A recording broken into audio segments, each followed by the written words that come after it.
Hey witches. I was just sitting here going over some of the spell work stuff that we're teaching in the new witch course, and it reminds me of how important words are and how those words give us feelings. It's like if you really want to change somebody's, I don't know, perspective, ideas, what they can envision for themselves, you have to almost have the words for it first, and the words that can create a feeling to give it that power of like, this is what I want for myself. I can name it. I can give it a name. I can label it. I know what I'm actually going for. It's like, why do we write down our goals? Looking at the little calendars that we have with mantras and stuff on them. Why do we surround ourselves with these inspirational quotes and words? And I think it's because words have the ability to really change how we feel the moment that we use them. That's the whole basis behind mantras, is that the more that you say it, the more that you're going to feel it. And the more that you feel it, the more that you're going to vibrate at that level. And then the more that you vibrate at that level, the more that you're going to attract that, right? That's using the law of attraction and technically the law of manifestation, by feeling what you want to become. And just the way that it starts with the words that we speak. And it reminds me of living in Kansas City. I lived in like a not so good area. I definitely was raised sort of in the, I don't want to call it the hood, but that's what I usually say in regular like conversation. I grew up in the damn hood. Okay. I grew up in the harder areas of Kansas City, and there was a big difference in the way that people spoke and in the music that they listened to. And I could see when I was that young, even in like 7th grade, the people, and this is a generalization, right? I'm using the biases that I've built in my own life because of what I've witnessed. But in generalization, the people who were going to listen to the hardcore rap, those people sort of lived out that life. That was their expectation. That's what they wanted. Maybe they did get into gangs. Maybe they got into doing some of the stuff that the song talks about. But that was their direction. And the music, did it influence them, or did they want to become that? So then they started listening to the music. This is where, is it nature versus nurture? Did they already have a tendency to go that way?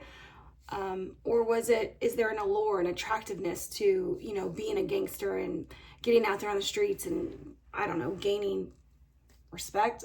I don't know. I want it out of there as fast as possible. I can turn it to the other side of it, where I would go and visit some of my, my stepdad's family out in the country. And so these were all people that listened to country music.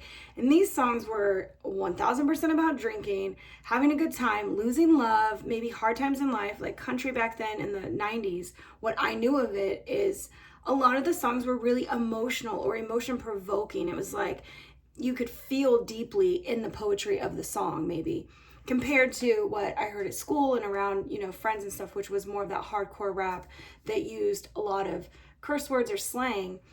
But in general, I feel like I'm getting off the point, but we're looking at these two, I don't even want to say types of people, because it doesn't make you who you are. It's just what you're doing at that moment.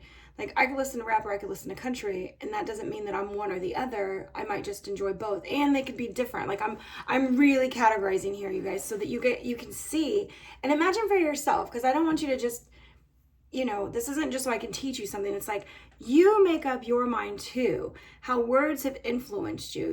If somebody cusses at you, does it hurt your feelings? Is there a feeling in that you get from it? If somebody gives you a compliment, is there a feeling there?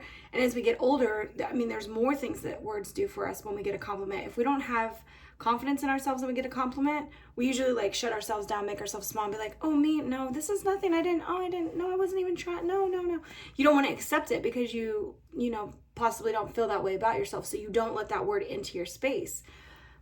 This is mantras all the way. So I'm going in circles. You can probably hear it, see it, feel it as I talk this through.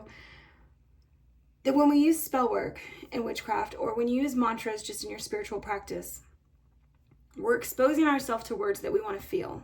We're exposing ourselves to the feeling that we want to vibrate at. And that vibration is what is going to attract the thing that we're really looking for. And I feel like you can see it all around the internet now, in music, in types of groups that listen to types of music and what you can sort of expect from them. I always found this study really cool, that termites that listen to heavy metal will chew faster than turn my to listen to like classical or something. Oh, and that even brings up like when I was pregnant with my son in 2005. Why was that so hard? When I was pregnant with my son in 2005, that Baby Genius music, like put music on your belly thing, was all the rage back then. It was supposed to make your kids smarter, or, you know, like that's just what it was. That's what was said back then. So this music, the vibrations, the feeling of it, were all supposed to affect our brainwaves. It was supposed to affect the way that your brain even grew or healed itself, right? I'm just saying, I'm not sure if I have an absolute point to this, but the words that we speak to ourselves, about ourselves, the words that we hear others speak, the environment that we're constantly in, if it's, you know, if you're watching a news channel and it's nothing but bullshit on TV and like people dissing each other and drama and all of that, that's what you're absorbing. That's what you're used to. That's all common for you. Take somebody out of that situation for a couple of years and put them back in it, and they're probably going to feel really uncomfortable by all of that language that's not in their normal everyday life.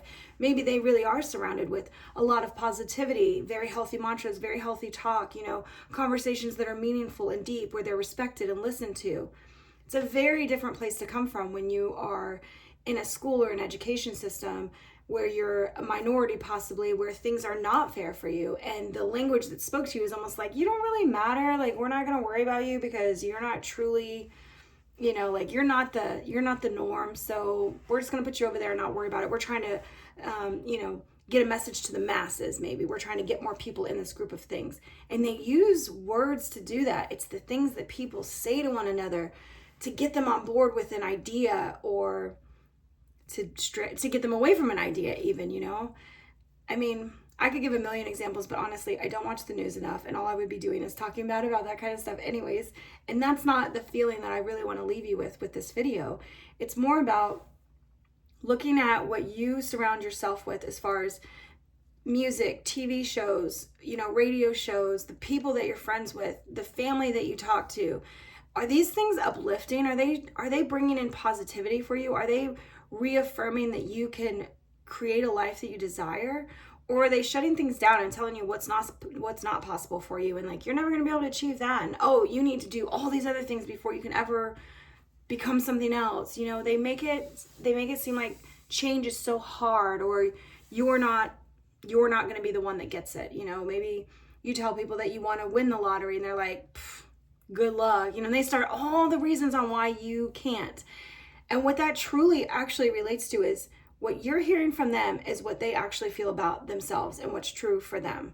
So this is another way to think about it. When you hear things that don't really sit well with your soul, remember that the source that it's coming from is usually a reflection of what they feel for themselves. It's not truly always about you. It's really like, this is what they know and believe to be true. It doesn't mean that you have to absorb that and think the same thing as them.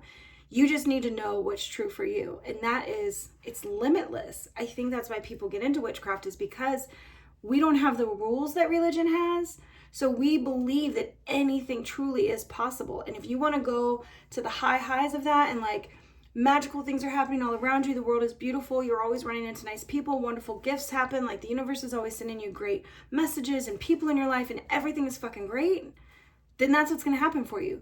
But if you're on the other spectrum of that, even if you are a spiritual person, but you still think everything is hard, it's hard to get anywhere, nothing can get done, I never run into people that I like I don't have any good friends, the more that you tell yourself that, repeat that language to yourself, whether it's you're speaking it or you're thinking it in your head, that also will become true for you, because you're going to vibrate at whatever it is that you're constantly hearing, whether it's audio hearing, like you're hearing it in the real world, people are speaking the words, or if it's the internal talk that we hear when we're not talking to anybody, or we're sitting in silence, or we're going to bed at night and all the thoughts just start coming into your head, you know. That's how you can really assess your quality of thoughts, is when in moments of silence, when nothing else is going on, what starts popping into your head, what starts to nag at you, right? What starts to get you, and like, does it lead you to worry and fear, or are you thinking about the beautiful things that you're going to create in the future? This was kind of a mixed message, but in doing the spell work stuff, this is just something that really came to me, and I wanted to get it out to you guys so that you could, I don't know, form your own opinions about it. Look at your own environment, understand your own thinking, you know, and see how, you know, assess your level of healthy self-talk. Assess your level of healthy people around you. You know, are you taking in what they say? Are you absorbing it? Are you letting it become your truth as well? Or are you saying, well, that might be true for you, but that's not true for me?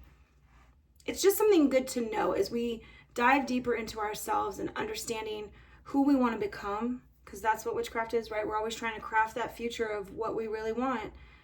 Understanding the environment around you has a big part of that, because it's hard to grow in a place that is toxic and really negative. And that's when we know we need to let go and change stuff.